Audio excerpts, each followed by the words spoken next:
আসসালামু আলাইকুম রহমতুল্লাহি ওয়া বারাকাতুহু। আজ 13ই ফেব্রুয়ারি, এখন বাজে 8:56।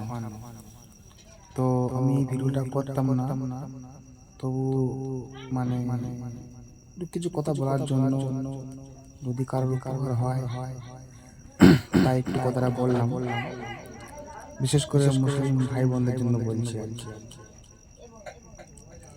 আজকে বৃহস্পতিবার রাত, অর্থাৎ সবাই মুসলিম জাতি সবাই জানে বা মানে যে আজকে শবে বরাতের রাত।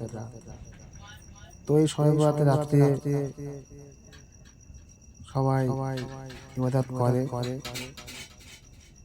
কিন্তু সবাই বললাম ভাবে আবার ভাববেন না যে সবাই করে। এবারে যারা ইসলাম ধর্ম মানে ভালোভাবে, যার মধ্যে ঈমান আছে সে ইবাদত করে। কেউ যদি না করে সেটা তো আর আমি তো ঠিক বলতে পারছি না। যাই হোক, তো এই রাত্রে আমরা সবাই বেশি বেশি আমল ইবাদত করা, ধৈর্য ধরে করব এবং করার শক্তি আল্লাহ তৌফিক দেয়। সকলে বলি আমি। তো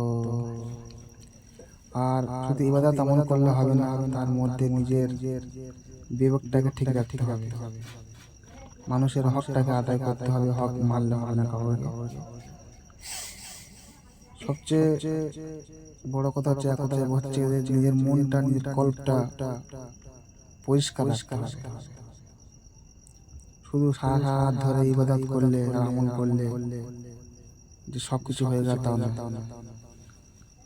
নিজের ফ্যামিলি, তারপরে পরে পাড়া প্রতিবেশী, সকলের হকটাকে পূরণ করতে হবে।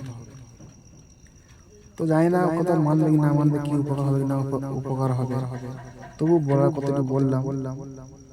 যদি কোনো ভুল ত্রুটি হয়ে যায় সবাই মাফ করে দেবেন। আসসালামু আলাইকুম রহমতুল্লাহি ওয়া বারাকাতুহু।